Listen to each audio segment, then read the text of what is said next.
Alright, y'all, I'm about to be drawing Goku from Dragon Ball Super. First things first, I sketch the head, then I get a few references. Since I can't draw no Dragon Ball eyes, I use these ones. And I eventually fit them inside the head and adjust the chin because it looks a bit too wide. And I readjust it a few times.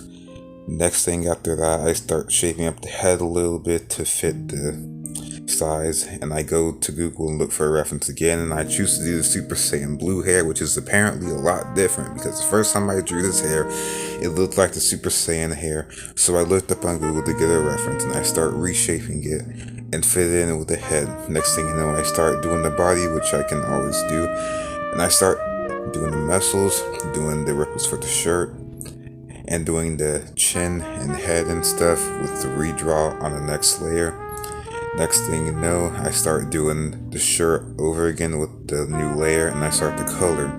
Now I start shading the skin with shadow, and I'm using more lighting this time, so I'm being careful with which parts I put this shadow in because I'm going to start doing light. Put a few lighting in the hair. Now I'm starting to use my tool to get more shadow and darker textures in there. Going all over the whole character with more shadow to add more light and darkness mixed in so I can then blend it in later.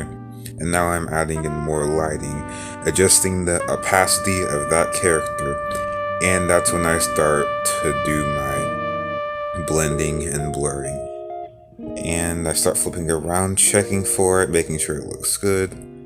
And now I start to do an aura, so I use a fire effect from an effect app. And all in all, that's basically how I drawn Goku from Dragon Ball Super. That boy out.